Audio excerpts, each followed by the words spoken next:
അസ്സലാമു അലൈക്കും വറഹ്മത്തുള്ളാഹി. അൽഹംദുലില്ലാഹി റബ്ബിൽ ആലമീൻ വസല്ലല്ലാഹു അലാ നബിയ്യിനാ മുഹമ്മദിൻ വഅലാ ആലിഹി വസ്വഹ്ബിഹി അജ്മഈൻ അമ്മാ ബഅദ്. പ്രിയമുള്ള സഹോദരങ്ങളെ, നമുക്കറിയാമല്ലോ, സൽസ്വഭാവത്തിന് വല്ലാത്ത സൗന്ദര്യമുണ്ട്.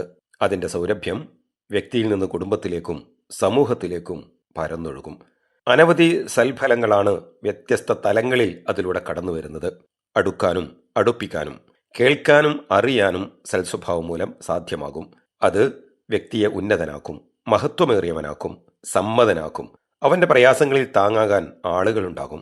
അവനു വേണ്ടി പ്രാർത്ഥിക്കുന്നവർ അനവധിയുണ്ടാകും. ഈ ലോകത്തോട് വിട പറഞ്ഞാൽ അവനെ ഓർക്കാനും നല്ലത് പറയാനും മനമുരുകി അവനു വേണ്ടി തേടാനും അധിക പേരുണ്ടാകും. ആ സൗരഭ്യം നുകർന്നവർ എങ്ങനെയാണ് ആ വ്യക്തിയെ മറക്കുകയും വിസ്മരിക്കുകയും ചെയ്യുക? അതുകൊണ്ട് തന്നെയാകണം ഇസ്ലാം ഈ വിഷയത്തിൽ ഒരുപാട് സംസാരിച്ചത്. ജനങ്ങളിൽ അധിക പേരും സ്വർഗപ്രവേശനത്തിന് അർഹരാകുന്നതിൻ്റെ കാരണം നബി സല്ലല്ലാഹു അലൈഹി വസല്ലം വിശദീകരിച്ചത് രണ്ട് കാര്യങ്ങളാണല്ലോ. ഒന്ന് തഖ്വയും അഥവാ അള്ളാഹുവിനെ സൂക്ഷിച്ച് ജീവിക്കലും, മറ്റൊന്ന് സൽ സ്വഭാവവും. മാത്രവുമല്ല, സ്വർഗത്തിലെ ഉന്നതങ്ങളിൽ നല്ല സ്വഭാവക്കാർക്ക് പ്രത്യേക വീടുണ്ടെന്ന നബി സല്ലല്ലാഹു അലൈഹി വസല്ലമയുടെ സന്തോഷ വാർത്തയും നമുക്ക് ആവേശം നൽകുന്നതാണ്. റബ്ബിന് ഏറ്റവും ഇഷ്ടപ്പെട്ടവരും നാളെ നബി സല്ലല്ലാഹു അലൈഹി വസല്ലമയുടെ സാമീപ്യം കൂടുതൽ ലഭിക്കുന്നവരും സൽ സ്വഭാവക്കാരായിരിക്കുമെന്നും നബി സല്ലല്ലാഹു അലൈഹി വസല്ലമയുടെ വചനത്തിൽ നാം മനസ്സിലാക്കുന്നു. മറ്റൊരിക്കൽ നബി സല്ലല്ലാഹു അലൈഹി വസല്ലം പറഞ്ഞത് മാമിൻ ഷൈഇൻ അസ്ഖലു ഫീ മീസാനിൽ മുഅ്മിൻ യൗമൽ ഖിയാമത്തി മിൻ ഖുലുഖിൻ ഹസൻ എന്നാണ്. അന്ത്യദിനത്തിൽ ഒരു മുഅ്മിനിന്റെ മീസാനിൽ ഏറ്റവും ഭാരമേറുന്ന കാര്യം സൽസ്വഭാവമായിരിക്കും എന്നത്. ഒരു നല്ല സ്വഭാവത്തിന്റെ ഉടമക്ക് രാത്രി നമസ്കാരം നിർവഹിക്കുന്നവന്റെയും പകൽ നോമ്പനുഷ്ഠിക്കുന്നവന്റെയും പദവി ലഭിക്കുമെന്ന നബി സല്ലല്ലാഹു അലൈഹി വസല്ലമയുടെ വചനവും നാം ഓർക്കേണ്ടതുണ്ട്.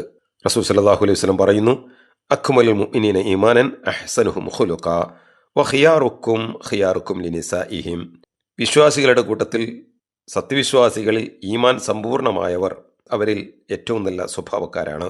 നിങ്ങളിൽ ഉത്തമരായിട്ടുള്ളവർ തങ്ങളുടെ സ്ത്രീകളോട് ഏറ്റവും നന്നായി പെരുമാറുന്നവരാണ്. ഈ നബിവചനവും നമ്മെ സൽസ്വഭാവത്തിന് ഉന്നത മാതൃകളായി ജീവിക്കാൻ പ്രേരിപ്പിക്കുന്നതാണ്. ഖാലിഖിൻ നാസ ബിഖുലുഖിൻ ഹസൻ, നീ ജനങ്ങളോട് ഏറ്റവും നല്ല സ്വഭാവത്തിൽ വർത്തിക്കണമെന്ന നബി സല്ലല്ലാഹു അലൈഹി വസല്ലമയുടെ മൊഴി സമൂഹത്തിന്റെ സുരക്ഷിതത്വത്തിനും സാമൂഹ്യ സമാധാനത്തിനും ഉന്നത സ്വഭാവ ഗുണങ്ങൾ എത്രമാത്രം ഗുണകരമാണ് എന്നതിലേക്ക് വെളിച്ചം വീശുന്നുണ്ട്. തൻ്റെ ആവശ്യത്തേക്കാൾ മറ്റൊരുത്തന് മുൻഗണന നൽകുമ്പോൾ, പ്രയാസങ്ങളിൽ താങ്ങാകുമ്പോൾ, പരീക്ഷണങ്ങളിൽ സാന്ത്വനമാകുമ്പോൾ, കൂടെയുണ്ടാകുമെന്ന് തെളിയിക്കുമ്പോൾ എന്തുമാത്രം സുഗന്ധമാണ് ഈ സ്വഭാവങ്ങളിലൂടെ പരക്കുന്നത്. മാപ്പ് നൽകിയും വിട്ടുവീഴ്ച ചെയ്തും മറക്കാനും പൊറുക്കാനും സന്നദ്ധനാകുമ്പോൾ അവിടെ വളർന്നു വികസിക്കുന്നത് മനുഷ്യത്വത്തിൻ്റെ പുതിയ പാഠങ്ങളാണ്. മൂത്തവരെ ബഹുമാനിച്ചും ആദരിച്ചും ചെറിയവരോട് കരുണ കാട്ടിയും മാതാപിതാക്കൾക്ക് ആത്മാർത്ഥമായി പുണ്യം ചെയ്തും അവരെ ഒരു നിലക്കും വേദനിപ്പിക്കാതിരിക്കുകയും ചെയ്ത് ഒരു വ്യക്തി തൻ്റെ ഉന്നത സ്വഭാവ മൂല്യങ്ങൾ പ്രകടിപ്പിക്കുന്നത് വല്ലാത്ത സന്തോഷവും ആശ്വാസവും നൽകുന്നതുമാണ്. സത്യസന്ധതയോടെ നിലകൊണ്ടും കരാർ പാലിച്ചും വിശ്വസ്തത കാത്തുസൂക്ഷിച്ചും നീതി നടപ്പാക്കിയും വിനയം കാണിച്ചും ലജ്ജയുള്ളവനായും അങ്ങനെ ഇസ്ലാം പഠിപ്പിച്ച നല്ല സ്വഭാവ ഗുണങ്ങൾ ഉൾക്കൊണ്ട് യഥാർത്ഥ മുഅ്മിനായി ജീവിക്കുന്നത് വലിയ വെളിച്ചവും തെളിച്ചവും വിതറുന്ന ഒന്നായിരിക്കും എന്ന് പറയേണ്ടതില്ലല്ലോ. റബ്ബിൻ്റെ കൽപ്പനകൾ പാലിച്ചും റബ്ബ് വിലക്കിയതിൽ നിന്ന് പൂർണ്ണമായി മാറി നിന്നും നബിചര്യകളെ സന്തോഷത്തോടെ അനുധാവനം ചെയ്തും ഒരാൾ ഉന്നത സ്വഭാവത്തിന് ഉടമയാകുമ്പോൾ അവൻ ഉത്കൃഷ്ടനായി റബ്ബിൻ്റെ അടുക്കൽ സ്വീകാര്യനാവുക തന്നെ ചെയ്യും. പ്രിയമുള്ളവരെ, മരണം വരെ സൽസ്വഭാവിയായി നിറഞ്ഞു നിൽക്കാനായാൽ മരണവും ആ വ്യക്തിക്ക് ആനന്ദകരമാവും. തീർച്ചയാണ് അങ്ങനെ പരലോകവും. അല്ലാഹു സുബ്ഹാനഹു വ തആല അനുഗ്രഹിക്കുമാറാകട്ടെ. വസല്ലല്ലാഹു അലാ നബിയിനാ മുഹമ്മദ്. അസ്സലാമു അലൈക്കും വറഹ്മത്തുള്ളാഹി വബറകാതുഹു.